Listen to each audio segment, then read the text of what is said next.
All right, this is SFBarkast. I am Jeff Cleary. I am Andrew Lauder. And Andrew, where are we today? We are at PianoFight. PianoFight, which is a great name for a bar. Yeah, it is. I don't know what it's a reference to. It's not like I'm going to do any research before we go pianos. Yeah, I think I took a cursory glance at the website before coming here, and I got a few little factoids or whatever, but yeah, I didn't see anything telling me what the name is based on. Can you explain to me what PianoFight is? Is that one of the factoids? No. All right. All right, we'll see you next week. Most of my factoids are about chemtrails. And where is this, Andrew? We are on Taylor and Eddy in what is this, sort of halfway between Union Square and the Tenderloin? This is the TL. This is the Tenderloin. Okay. Yeah, this is the like ground zero TL. Yeah, it's a fun neighborhood for sure. That's true. I mean, like, we're here in the afternoon on a Tuesday afternoon. Yeah. Oh, don't think you won't get yelled at by 5 or 6 people per block. Yeah, in the middle of the day. You think like, okay, it's the middle of the day, the sun's out, like, you know, the coast is clear. No one can be that shit-faced yet. It's not going to be like a complete shit show going on. You were wrong. Although, you know what I would say is, it ramps up at night. Yeah. When the sun goes down, the craziness ramps up. Right. So yeah. So if you've ever been here and assumed that well, it couldn't possibly get worse than this, you would be in fact incorrect. This is would you say that this bar is an example of the effort to try to gentrify the Tenderloin? Now, for people who don't know, the Tenderloin is notoriously one of the worst neighborhoods in San Francisco. Yeah. But, you know, I mean, and this is a really nice place. It's... Yeah, well, it's funny. I mean, so the very tiny amount of research that I did do led me to realize that, because I'd sort of heard the name of this place mentioned a few times. Like, a friend of the show, Joey Devine, has a show here every week. There's a bunch of improv groups and stuff like that perform here. But looking at the gross, looking at the the website, I guess the manager or owner of the place, he did a Kickstarter for it. And, really? Raised $140,000. Wow. And built this place. And I guess the whole idea of it is that they think that there's no version of Second City or Improv Olympic and all that stuff in San Francisco. So they're sort of trying to create one, I guess. Which is a noble effort? Question mark? I know, exactly. I like how your tone went up. Noble effort? Is it worthwhile? Well, here's the thing. You and I both are into comedy, right, but I don't think either of us are really that into improv. Right. And for people who don't know, big enough comedy nerds to have types of comedy that we look down on. Now, why is it that podcasts? Now, why do we make that distinction between stand-up and sketch comedy and improv? Well, how is it different? Oh, so one of them I'll go see, and the other one's not. The other one's not funny, and the other one might as well be filled with broken glass. I'll just avoid it. Although the thing is, there has been some really good talent coming out of improv. Oh, totally. You know what? The whole Upright Citizens Brigade. Yeah, nothing is more true. This is true of soccer and golf and a few different sports, and then improv, where if it's done at an elite level, it's incredible to watch. It's really fun. Yeah. If it's done 99% of the time, it's really unwatchable. I mean, in my opinion, initially when it came out, someone really had to sell me on the merit of it, because it kind of sounded like something I would do, where it's I'm not going to prepare for anything. I'm just going to go out there and wing it, And I come to appreciate that it's not that. It's you have to practice improv. Right. But I mean, yes, if you see a good improv show, it's pretty amazing. Yeah. But to be completely honest, I've seen the top tier improvisationists in comedy in the past, and the shows have been awful. Yeah, I mean, one of the first shows to sell out every year at Sketchfest is ASCAT, UCB. Yes. And so clearly people love it when it's done at a level like that. But I've attended a couple of those shows, and and like all improv, to me, it's hit or miss. Yeah, I've seen they'll go through a valley of 20 minutes where I'm like, this is fucking tedious, and then maybe look at something funny. Like, it's like, we're talking about seeing Amy Poehler, Matt Besser, and Horatio Sands, and those are some heavy hitters. And I've seen them do ASCAP shows that are really amazing, and ones that just were fucking horrible. Well, that's the thing is like, is when it like sort of breaks bad or like it isn't going well, it is sort of like just watching somebody slowly drown for an hour and a half because like it's like no one's tossing them any lifelines. The crowd sort of gives up at some point, so they're just like, some of them are probably rooting for them to fail by the end of it. It's just like this, like you wind up like in this terrible sort of like locked room, like with suffering people for 2 hours. At a certain point when it starts to crash, and you're like, oh, you know what? They're not coming back from this. Let's see how big of a crash we can get. Right, exactly. That's when they start like calling out for like suggestions. And they're like, "Can I have a job? Go fuck yourself." There's also like a rivalry between stand-up and sketch comedy too. I remember doing any social club, we would every once in a while we would have a sketch comedy troupe come in there and they do their little things. And I remember standing in the back next to a pretty predominant stand-up comic in the Bay Area. And he just leaned over to me and he goes, "Fucking sketch." He's like, if these guys had any balls, they'd go up there alone. And I was like, whoa, all right. So I'm just saying, so if anybody doesn't know, there's a lot of rivalries in comedy. Also, comedians hate everyone. Well, I do feel like, just because I think I thought of, had the idea of coming here before doing the investigation. So then I felt like, almost like hoodwinked or like bamboozled in a way, where it's like, oh, they tricked me into going to an improv bar. Like, how'd this happen? Although, it's not just improv down here. Yeah. I know, Joey Devine runs a show here, and it's the only comedy show after midnight in San Francisco. Wow. It starts at midnight or 12:01, and it's Saturday nights, weekly. Cool. So that's, if you're an insomniac or you're just hammered or wired, come down and see Joey's show on Saturday nights at 12 o'clock. As far as like a performance space goes, like it's a big spot. It's like, probably like half the size of the Punchline or something like that. It's pretty big. It's a decent sized place. I think it's probably about the same size as the Punchline. Yeah, maybe a little bigger. I feel like the Punchline has more tables. We're sitting in the main theater in the front here, but there's another theater in the back. It's not huge, but it's they've got 2 stages. Cool. It's pretty interesting that they had this whole thing funded by a Kickstarter. I guess it's not just for bad Kevin Smith films anymore. Or Mexican food-based comedy festivals. I don't know what that... Oh, yeah. I have no idea what you're talking about. So, this neighborhood... we were talking about how, neighborhood is kind of sketchy. To put it lightly.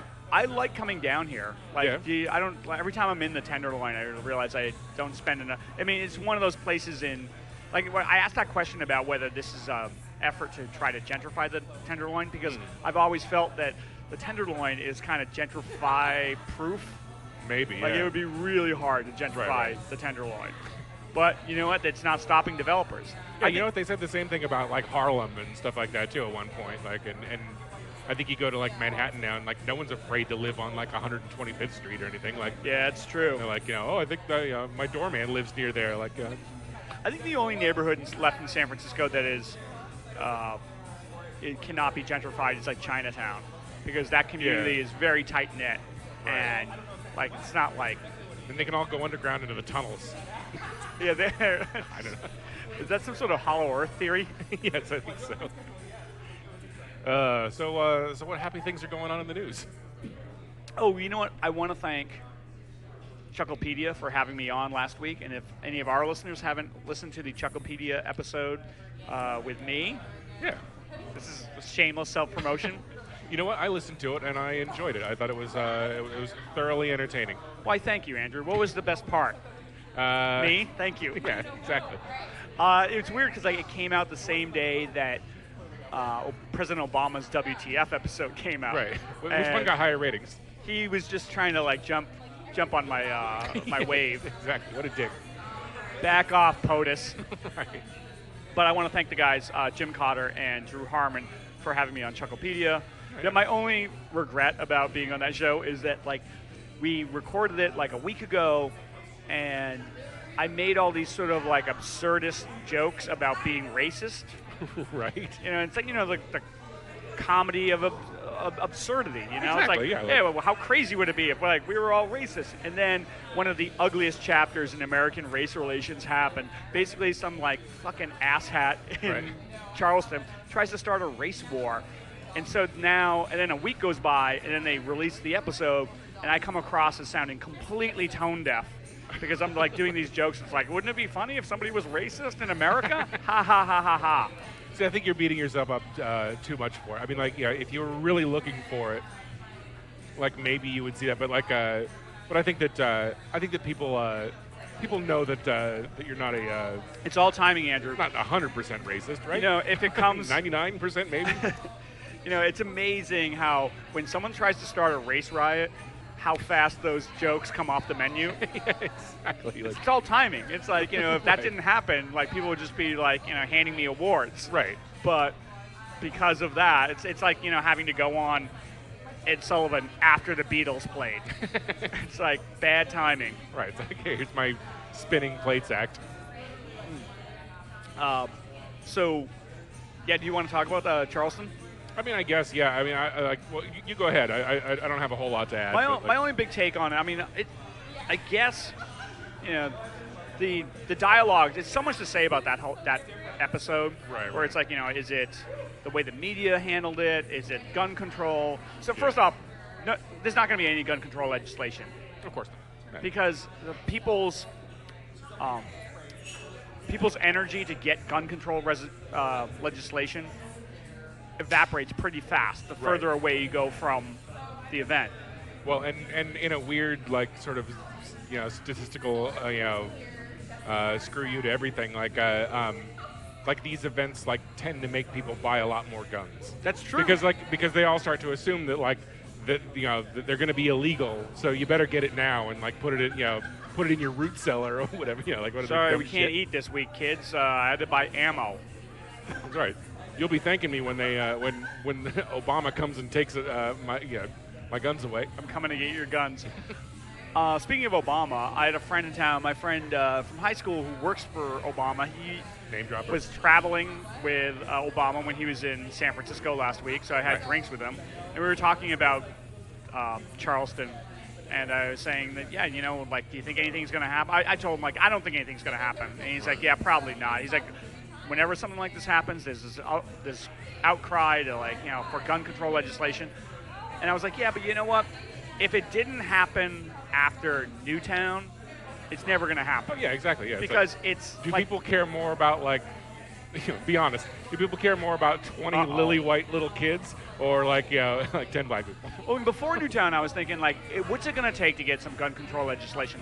Sensible. Don't give mentally ill people guns. A background check. Wait a minute. Wait a minute, Jerry Brown. And then I was like, yeah, it's going to take something really, really that strikes to everybody's core that's going to be so disgusting. And then Newtown happened, and it's like some dude's shooting children.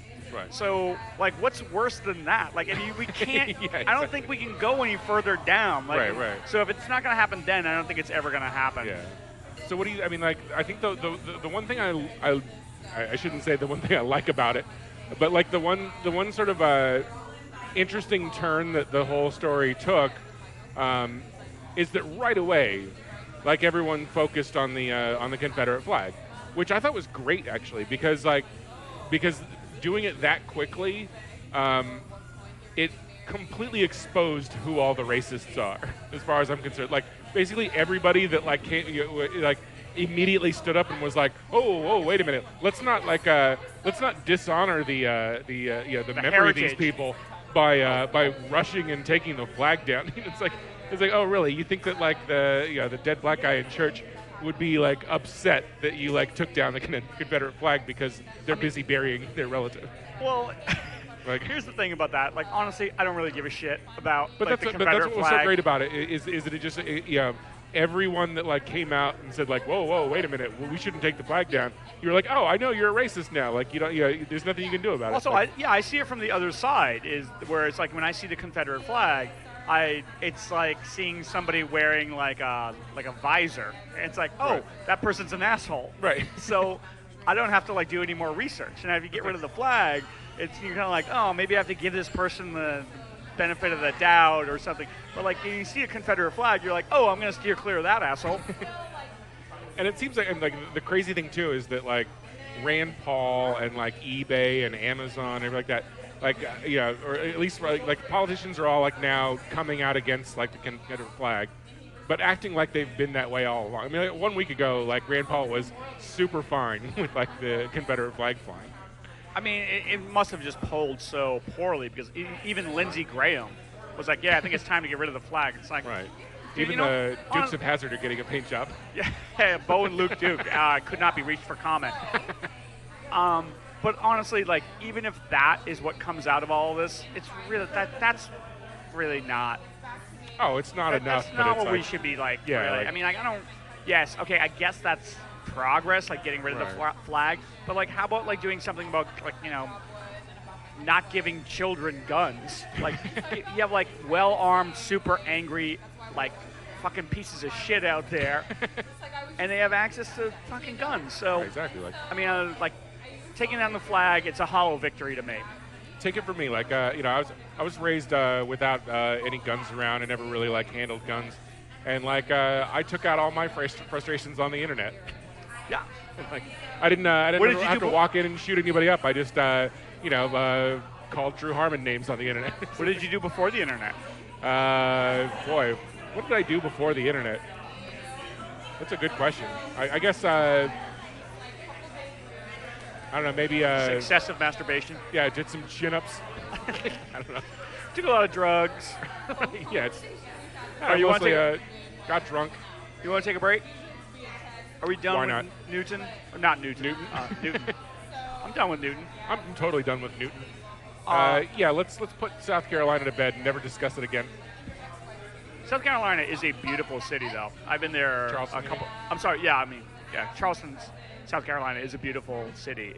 I've been there twice, and man, it is just such a nice.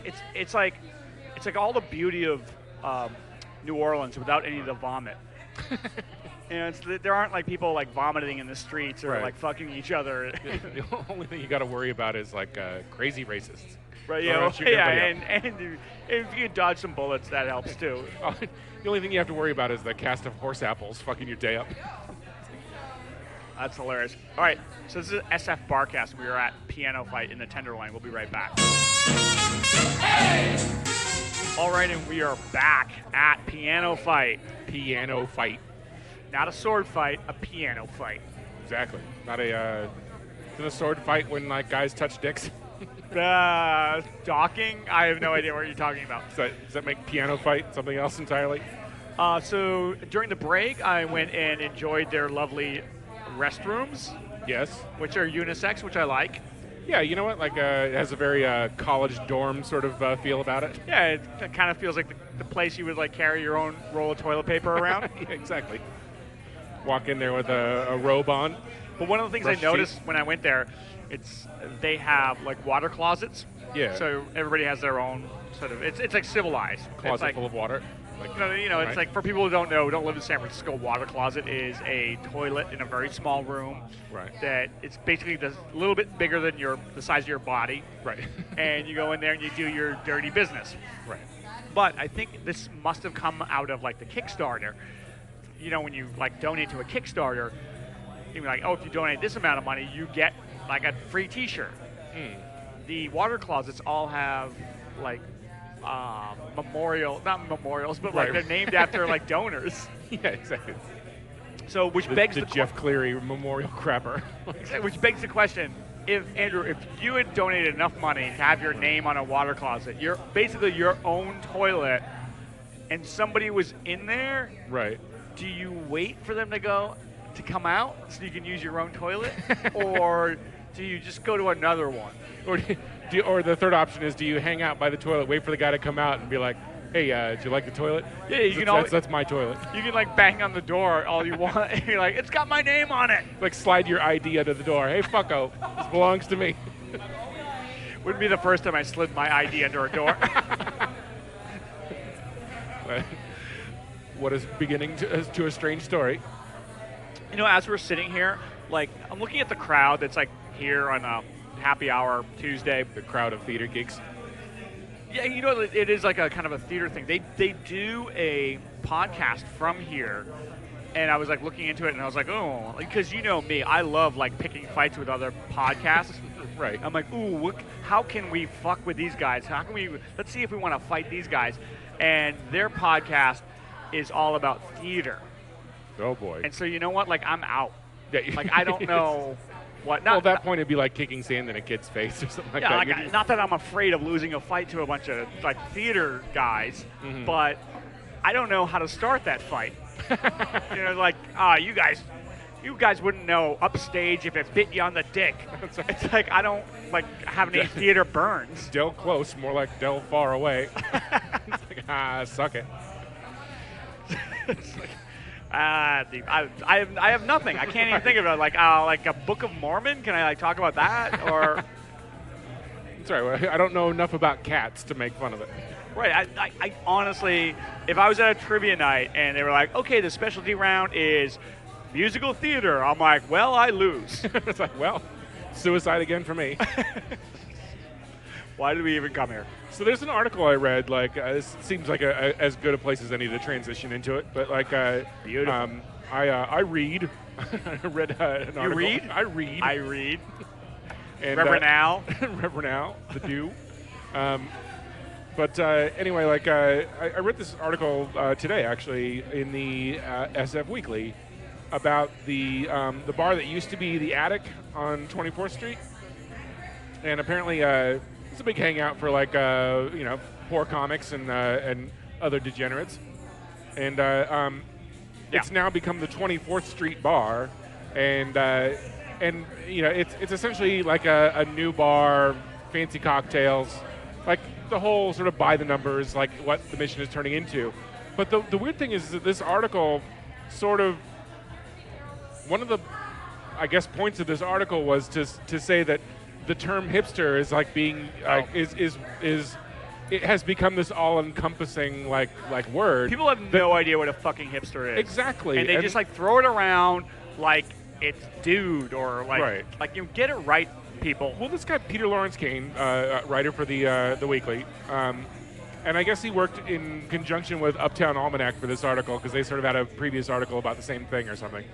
But like, you know, he's basically like putting yuppies in with like with hipsters, and like so I went to the trouble of trying to define, like come up with some like decent definitions for this so that like we can all move on, because like if this guy's going to call himself a journalist, he can't just say like, hey, hipsters are ruining the mission and the world because everyone's a hipster now. It's like, well, that doesn't help anybody at all. Like if you're gonna like is he a lump journalist everybody or is he a blogger?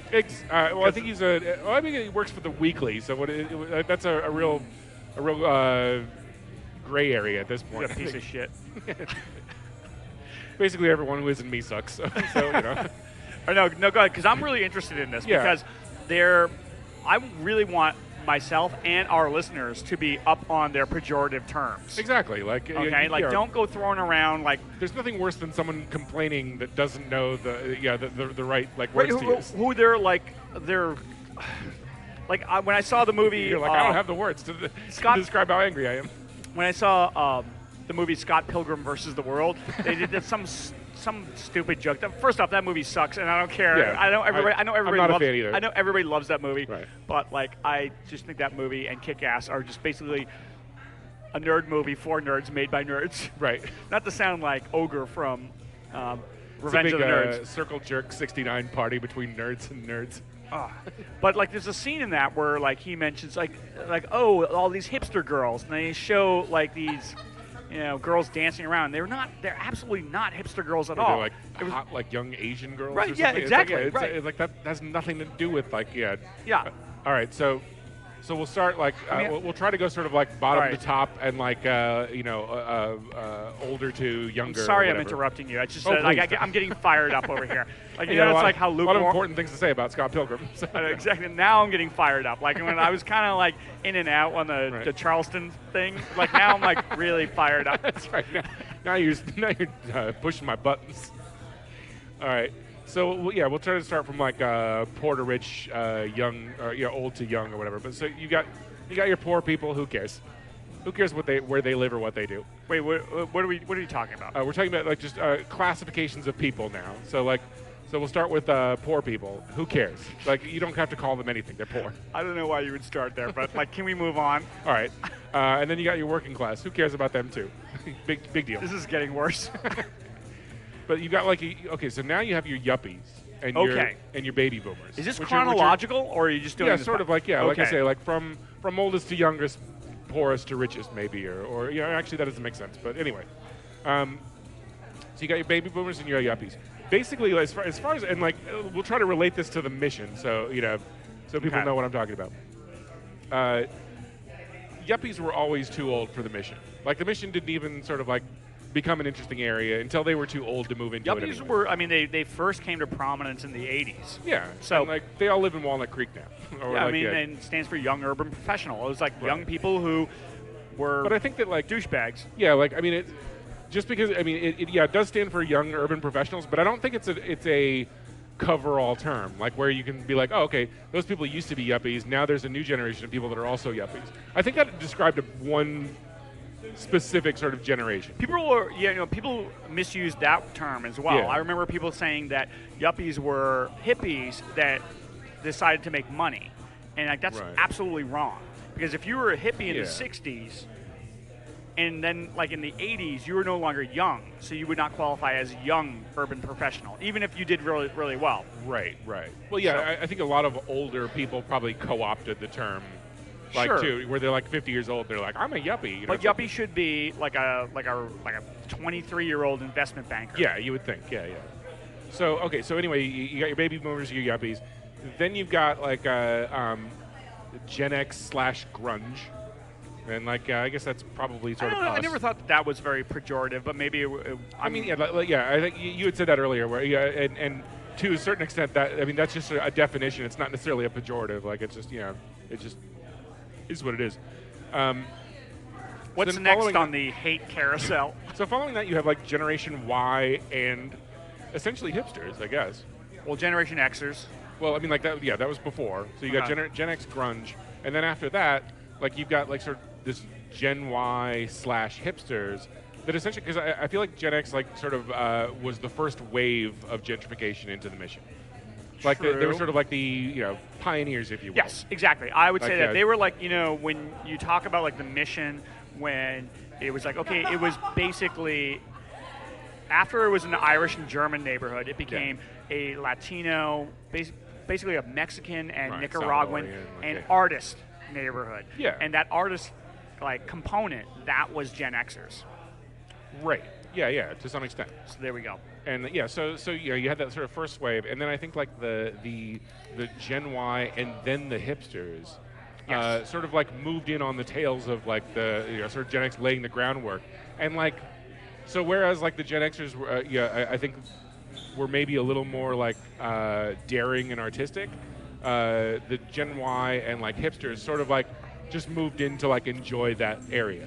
Right. To some extent, where it's like, hey, I can walk around and be a dickhead in my like fluorescent hat and like glittery shoes or something. Not to sound too, not to give myself too much credit because we are both Gen Xers. Yeah, exactly. But I feel like of course this will be totally slanted towards us and everybody else will suck. But But like no, you're right. We established the beachhead in these like neighborhoods, and then like the Gen Ys came in and ruined it. Yeah, well, Gen Ys and hipsters came in and not necessarily even ruined it. They just sort of like moved in and like and didn't really like add anything to it, but just sort of hung around. And so so now you have like tech money moving in. Okay, wait, hold on. Okay. So like, am I missing you're going too fast. Okay, so like this is my input here. Okay, all right. So you have your hipsters and hipsters. My definition is that they are like, just young people who wear skinny jeans, who ride fixed gear bikes. They watch good movies, they listen to good music, and they wear ironic T-shirts. Right. Okay. All that is gone now from San Francisco. Yeah, exactly. Like, I mean, some people like still ride fixed gear bikes, but they're not like riding them with like a fucking ironic Phil Collins concert shirt on. Right. All right, so then you have them, and then you have after that, like right around, maybe at the same time, you have .comers. Okay. And that was the first like .com boom. Right. And then after like that kind of fell apart, I think like the sort of all-encompassing term was just kind of douchebag. Okay. And now we're getting into tech bros. Right. Well, okay, so yeah, you've got that whole sort of middle period where, I did forget sort of like the I guess the initial .com wave for sure. But like, so now you have like sort of the tech money moving in, and like the whole tech movement has nothing to do with art. Like it's all commerce. It's all it's an industrial revolution or something. You have artistic swings in society and industrial ones. This is an industrial one. So and it's a financial boom. A lot of these but a lot of these like super rich people, of course, they want to live like where the cool art and food is. Right. And so like they all like move in here, but like, and at the same time, completely sort of destroy the original influence that made it interesting. It's true. And so we'll see how it goes. But like, it's amazing. So in this article, how was this person misusing? He was saying that this new bar, it was filled with sort of the hipsters. worst part. Well, no, because so he was saying that like the owner of the 24th Street bar or whatever the attic is now, when she bought it, she said, "Well, I'm determined not to turn it into some hipster bar." And then she made exactly the same bar that's opened like 100 times since like 2010. Okay, and so this person was saying, well, yeah, she totally like stuck to her guns and did it because essentially he was saying that like the type of hipsters, like basically that like hipsters were sort of yuppie assholes. No, she's totally wrong. Completely wrong. Yeah, and like and if she knew what she was talking about. Kevin. Oh, sorry. Yeah. If he knew what he was talking about, he would want to have a hipster bar because there's none of them left in the. And it was a weird article because like, in one sense he sort of talked as if he knew what the definitions were, but then on the other hand he was like, well, the word hipster seems to encompass everything, so what's the point of even using that word? But then he's like, well, and this bar did a really good job of chasing the hipsters out of the neighborhood. It's like. Yeah, like the hipsters were this evil fucking source that had to be eliminated for the mission to become cool, and it's like, no, that's exactly the opposite. Like you have no idea what you're talking about. Like basically the place is being dulled down so that the marina can come here and like hang around like anybody who says do nothing. Well, the term hipster is like all encompassing now has no idea what the fuck they're talking about. No, yeah, it's like and this is somebody writing for the San Francisco Weekly and in conjunction with Uptown Almanac, and he has no idea what a hipster is. Like, how can you not know at this point? Not to quote Capote, but that's not writing, that's typing. Exactly. All right, good job.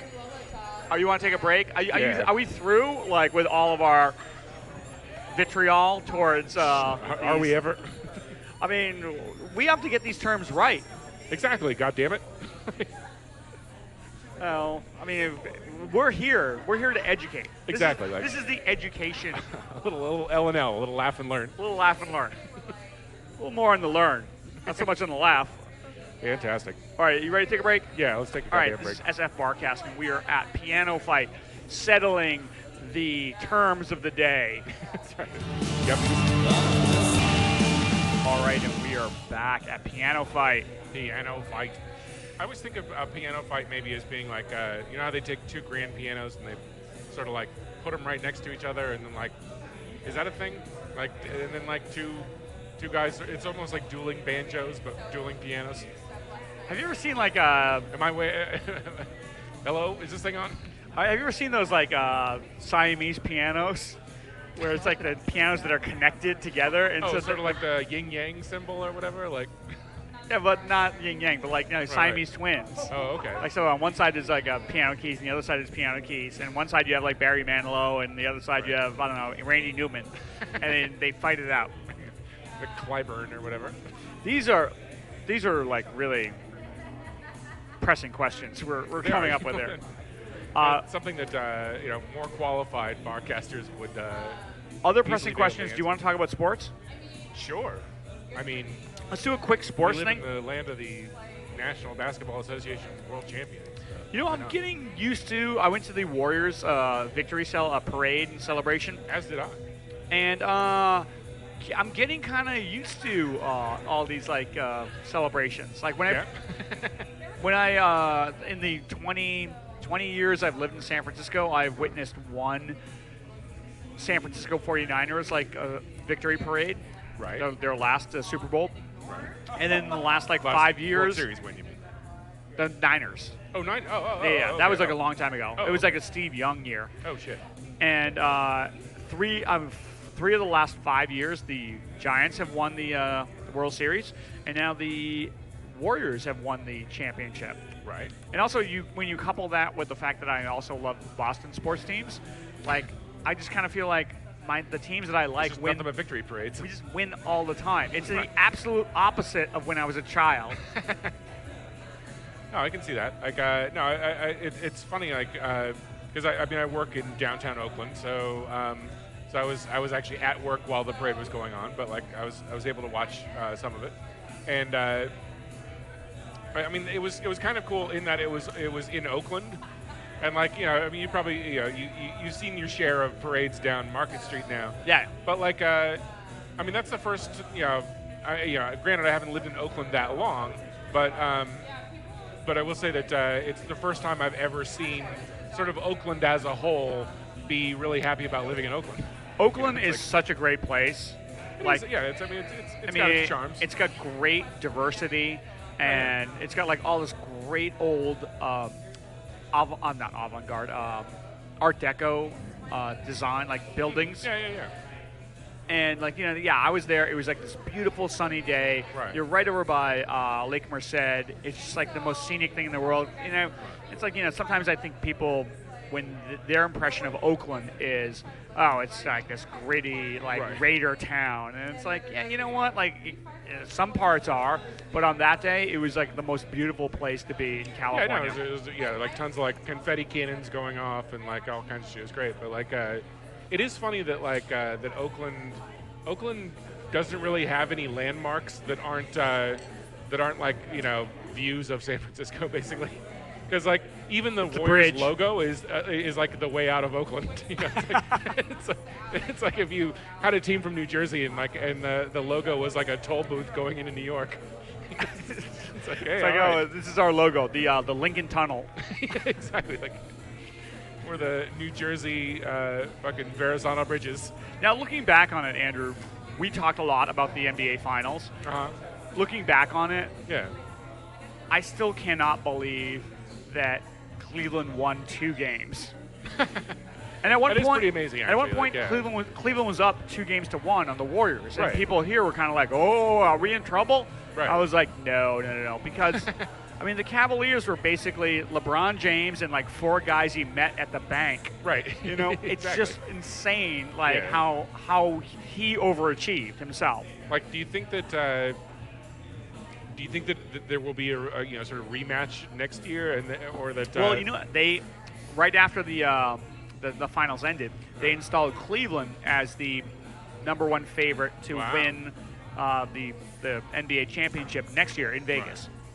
Do you think that LeBron James will come back more fired up, or I mean, like, to some extent, like he has to be. I mean, I guess like that's what the offseason is for. But I was going to say, like, he has to be kind of gassed to some extent, like just dragging 10 fucking department store mannequins around to the NBA championship. If you were anybody on that Cleveland team, like you have to you have to be excited about your chance. It sucks that you lost, but you have to be excited about your chances next year. Right. Like Kyrie Irving and Kevin Love, because Kevin Love could opt out of his contract and be a free agent and go wherever he wants. He's not going to do that. Yeah. They came in second, basically without him and without Kyrie Irving. If everybody's healthy next year, they've got a really good chance of taking it all. So, they're going to give it another shot. I feel like they should get rid of J.R. Smith because he's a fucking knucklehead. Yeah, And, like, there's a few guys that could definitely like sort of shave off. I mean, like he was good for what they needed, but like if you have a healthy Kevin Love, you don't need J.R. Smith. Yeah, I mean, like J.R. Smith is going to think that like he's like right. a key component to this game. Well, I sort of like worry about Kyrie Irving feeling like almost like overconfident in a weird way, like returning, being like, oh well, of course we're going to win because I'm back now. And, although like, what, Kyrie Irving, like his like bones are made of crackers or something because he gets hurt all the time and he's a kid. And what does he have, tendinitis?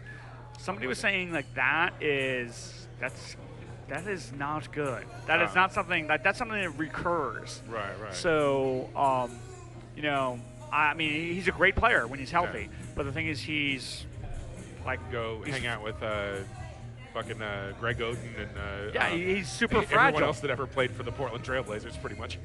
Yeah, absolutely. Can I tell you a couple stories that my friend Dave told me, who works for Obama? Absolutely not. You know how I feel about our president. All right, here we go. Go ahead. So Dave was staying at the Obama and my buddy was staying at the Intercontinental. Ooh, like last time, not the Fairmont. The last time they were here, they were at the Fairmont, and so they went to the Intercontinental. I was like, "Oh, dude, so what's the presidential suite like up there?" He's like, "Oh, it's goddamn huge," Right. and he said like, "Yeah, but it gets smaller when after the Secret Service goes through it." I'm like, "What are you talking about?" He's like, "In any suite that the president stays in, the Secret Service has to come in, and they put up bulletproof barriers in the windows." Jesus Christ. Yeah, exactly. and he was saying like, yeah, he just kind of shook his head. He's like, some of the things the Secret Service guys I hear, and he's like, when I'm in meetings with Obama, I hear the Secret Service guys around me, and they're on their detail, and they're talking about certain security details that they're doing. And he's like, some of the things that I overhear them saying are just like, he has to shake his head like that. Well, are you kidding me?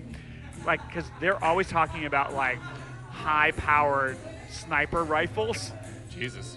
And so they put up the bulletproof insulation. Right, it's like, we have to protect him from space. Really? And like he said, he was like in a meeting and he heard like one of them saying something about like RPGs. He's just like, and then like he said it was another meeting where he heard one of them say like, well, we may have a security breach here if someone tries to fly a helicopter into the suite. And it's like, what the fuck? I'm like at some point you sort of have to like accept that like well maybe you don't, but I was gonna say like like at some point you have to stop imagining what the terrorists will do. But you know what? Like the thing is like you and I what do we do if they have a space shuttle of their own and like just careen off of Mars and come straight for the president? Yeah, and the thing is like you and I don't have to do that. And Dave, who's the secretary, one of the secretaries for Obama, he doesn't have to worry about that. But I guess like it is somebody's job. Yeah. They have to worry about like, oh yeah, well, what if somebody is on a neighboring skyscraper and they have an RPG and they shoot it into like the presidential suite? What if one of those dumb wizard cars driving around the city has a bomb in it? I mean, you got to have an active imagination. That's what I say. The other great story he told me is that like there was one night recently where Obama had decided. They were at the White House, and Obama had decided he had somebody who like was connected in the music industry, and these performers were in town in D.C. And Obama decided, you know what, we're going to have a dance party this weekend, and it was like 2 days away, and a dance party in the White House. Right. So he told like Dave and like all the staffers that like, yeah, you can invite like, I don't know, 5 or 6 people, whatever. Right. And so they only had like 400 people in the White House, and here was the entertainment: Stevie Wonder and Prince. And he said it was like the most amazing thing he's ever seen. Wow, that's impressive. Like he said he was walking around the White House and he saw Stevie Wonder like in like the Washington room, the George Washington room. Right. I was like, yeah, but he probably thought he was in the men's room. That's right. He thought he was entertaining for President Bush. Why is Stevie Wonder pissing on the floor? Hey, he's blind. Leave him alone. Or at least you think he's blind. Like we all know better. And he actually, I mean, I actually, like, now that I've finished telling all these stories, I think I remembered my friend saying, "Don't tell anyone this." No, it's all classified. No, but he did say that. Did you listen to the Mark Maron interview? I did listen to it. That came Like- out the same day as my Chucklepedia interview. I thought that what I enjoyed, I think, the most about it was Mark Maron, while being a nice guy on some levels, can be a real big-footing kind of asshole, and Do you think he was doing that in the Obama interview? No, I was just going to say that it was sort of refreshing to see the shoe completely on the other foot, where there was one point towards the beginning of it where I think he asked Obama if he was nervous or something like that, and he laughed and he was like, "I'm the president of the United States. We'd be in a lot of trouble if I was nervous about coming into your garage." Yeah, exactly. It's just let me think. Am I nervous about talking to some hack comic? It's like, ooh, I don't know. I had to fucking negotiate peace in the Middle East yesterday. I guess I can handle meeting the host of fucking WTF.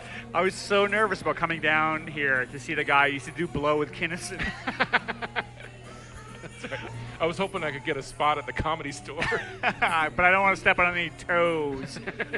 I did ask Dave, because when I had drinks with Dave, it was the evening after they had done the interview in Pasadena, Right. And so I was like, hey, I was like, A, how did that go, and B, why did you choose that hack to go on his podcast? Right. Well, what's the matter? Don't you know anybody else that has a podcast? Hint, hint, hint, hint. And he said that they chose Maron because they had a really good experience with Galifianakis, and they also did a lot of research. Yeah. And he's got a very popular podcast. They said we listened to the Barkast, and it was a big no. Well, the thing is, I did say to Dave, I was like, Mark is kind of like this cantankerous old comic, and Dave was like, you know what, he couldn't have been nicer. He's like, when they showed up. Well, the first thing Maron said was he's like even though there are all these Secret Service guys running around here, he's like, there was a moment where I thought, this is still someone's pulling my leg, and it's gonna be a joke, and people are gonna be like, can you believe it? We convinced Maron. Jimmy Kimmel's gonna be there going, ah. So Dave was like, he couldn't have been a nicer, more polite guy, and I was like, yeah, guess what? Because he's with the leader of the free world. Yeah, exactly. It's like if it was you or me going down there, he probably still would have. Done 20 minutes on how some barista didn't get his Starbucks coffee right. Well, it's before I heard the episode, I was like, oh, I can't wait to hear Obama's big story about how when he was coming up, Mark Maron left him off of a show or called him an asshole. I mean, hey, good for Maron though. Yeah, totally. And and I thought Obama came across as a real badass. He's. It's crazy to hear somebody that comfortable with and still aware of how big the job is, but then also to sort of be fucking cool about it and just be you know what, it's all part of the gig, man. Dude, he's totally in I don't give a fuck mode right now. Oh yeah, which is great because he's a lame duck president, and he's had to push some legislation through a Congress that has been completely obstructionist. And now that he can see the end of the tunnel, he's just I don't give a shit about you guys anymore. Do you think at any point in the next 2 years, he'll drop his pants at a State of the Union address? Here's the State of the Union. It's strong. I wouldn't be surprised if he was just kind of because he's been kind of really bold to Congress, where it's I feel before he's okay. He's such a smart guy that he's okay, let's not burn too many bridges, and we got to play ball with some of these jackasses. But now I kind of feel he's nah, you know what? They were asshats to me the entire time. So and now I don't have to do anything. Right. Fuck him. Can I say fuck him? Fuck him. And one of the things my buddy told me, he's yeah, you know what? I'll be back. Maybe we can get him on the show. This is breaking news here. But he, he told me, he's I'm going to be in California a lot. like more recently because of the election. And I was like, Dave, what are you talking about? Like your candidate's not running. Yeah. And B, California is in the pocket. It's gonna go blue no matter what, right? Right. Yeah. I was like, why would you come out here a lot for the election? And he looked at me and he goes, fundraising. He's like, California, as far as Democratic fundraising, those hills are still filled with gold. Right. And I was like, oh, that makes total sense. Yeah. There's a bunch of rich Democratic entrepreneurs out here. It's either donate to a political campaign or some dumb Kickstarter to start an improv bar. So sometimes I can't tell the difference. Yeah, exactly. I can invest in the future of America, or I can make sure me and my drama geeks have a place to hang out. I told this story on. Okay, I'll tell this very quick story that I told on Chucklepedia. Mm-hmm. But I told the story to sort of illustrate how fucking weird things are in San Francisco now. All right. I went to a bar and they were having a charity event, and I started talking to the girl who was running this charity event, and I was like, oh, so what's the charity for? She's taking donations and stuff. Right. She's like, there's two things. One is to prevent child abuse, and the other one is to get uniforms for my kickball team. I was like, can I assume that 99% of that is going towards the good thing and not the stupid thing? I didn't ask her that, but I was like, yeah, you know what, does the bulk of the money go to stopping getting kids have the shit kicked out of them, right? Or does the bulk of the money go to your dumbass kickball team? And also, that's not a charity. Yeah, exactly. Yeah, it's some of the money is going to victims of South Carolina. Some of it is going to send my improvisation team on a trip to Paris to learn mime. Whatever. All right, I don't have any more on that. You want to take a break? Yeah, let's take a break. All right, let's take a break, and we'll come back, and we'll wrap this up at Piano Fight. My president is black. My man in the sky. I already got my own. All right, this is SFBarkast, and we are back at Piano Fight. And guess what? Why are you talking like that? We need to wrap this shit up. I know. You know what? We're currently about to be in the middle of a performance. I don't think it starts until 8 o'clock, so we have a little bit of time. But yeah, that's right. Okay. The current production is a wake. It's one of those Tony and Tina things where it's oh my God, is this happening? Or oh no, it's happening. We were handed a card that says, "Be aware, you may be pulled into the action at any moment." So. Yes, it's called Awake, right. And that is not one word. That is two words. Awake, and so I think they're going to do a comic take on death. Yeah, some of that experimental theater bullshit.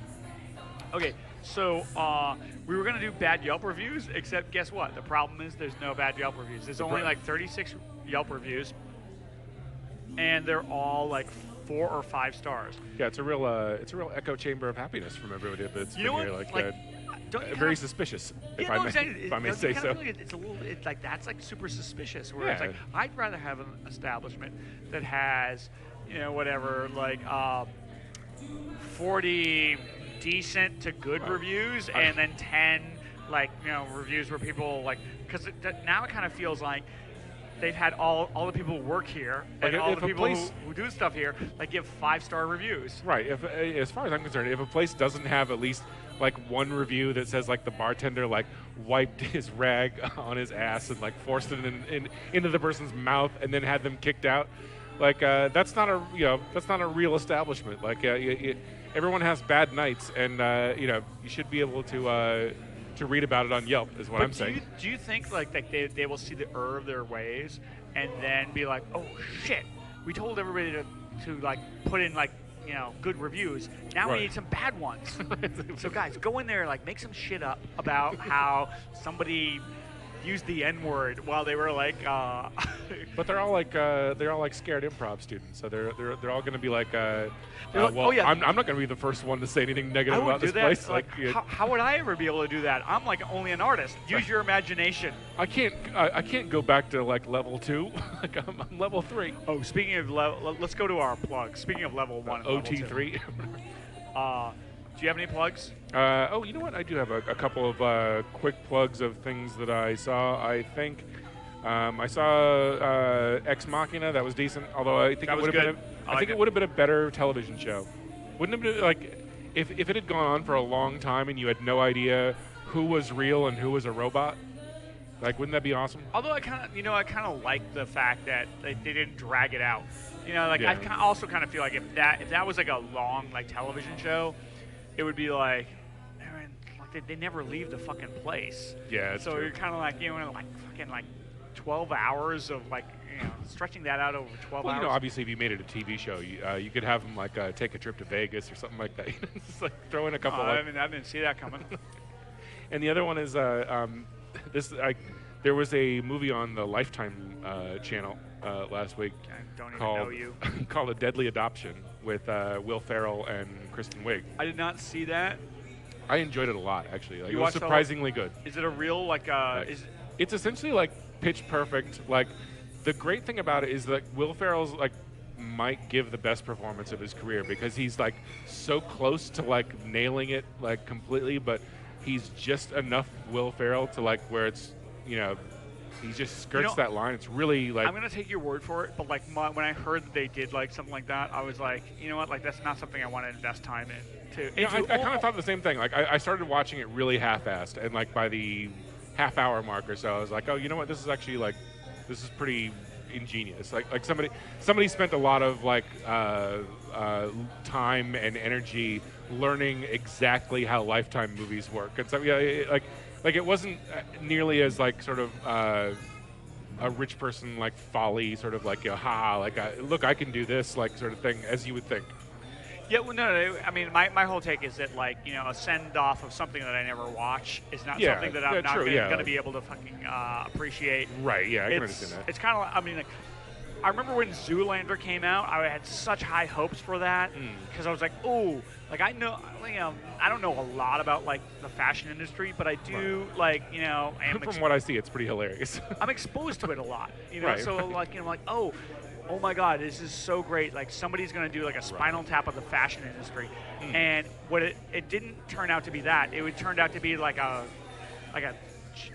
Jimmy Fallon show where like everybody in the fashion industry like lined up to be in this jokey comedy. It's right. Like, no, like look at us, we're so crazy, aren't we? Like, you're supposed to be making fun of these assholes. yeah, exactly. Yeah, like you should have these people lined up to burn your office down, like not like, you know, lining up to like congratulate you on this great like comedy you made about their industry.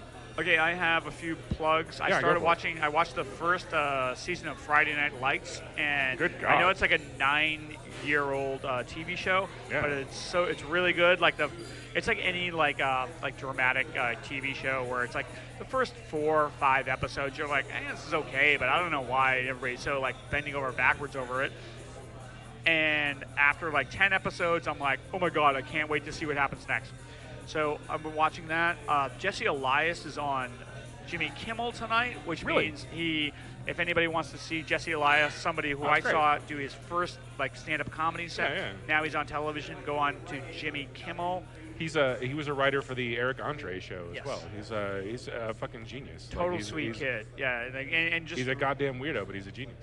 No, his like jokes are like goddamn. Like I would compare him to like Stephen Wright. Yeah. Or you know, like, you know, really well crafted comics like that. One to watch. Somebody gave me a hit of Ingress, the GPS like phone game. I thought you were gonna say DMT. Yeah, well, you know what? It might as well be a drug because I'm completely addicted to it. So if anybody doesn't know, Ingress is basically a GPS like phone game that you play. It's got a sci-fi element to it, but really it's like an exercise game. It's like, you know, if you want to like, you know, play the game, you have to like walk around. So I mean, like if you're sort of walking around the neighborhood anyway, like absolutely, and you know, I'm obsessed with it. Right. So Although, you know what? Like, I can totally foresee in like 2 weeks, you'll be like, oh, so how's that ingress going? I'm like, oh, fuck, that's stupid. I don't do that anymore. So we'll see. Either that, or it'll be like, how's Ingress doing? All hail Ingress. Can I borrow $5 for lunch? This is also this is going to be, either I will not care about it or this will become an Ingress podcast. You'll be in Ingress Town in Guyana. So anybody who is interested in playing Ingress in San Francisco or anywhere in the world, my advice to you is please be part of the Resistance, not the Enlightened. Be on the blue team, not on the green team. And if you do pick the wrong team, I don't know you anymore. Did you choose to be part of the Resistance, or did you choose not to be part of the Enlightened? I was brought into it by a friend at a local watering hole. Okay. And he said, like, yeah, you should sign up. And I was like, yeah, well, I like the color green, so maybe I'll be on the green team. And he's like, no, dude. If you are on our team, we can work together. Okay. So we can work in concert together. So you don't have anything necessarily against enlightened people. You're not like fuck the learned. I don't have anything against them. Fuck those brainiacs. I don't have anything against them other than the fact that I think they should all die. Oh, well, fair enough.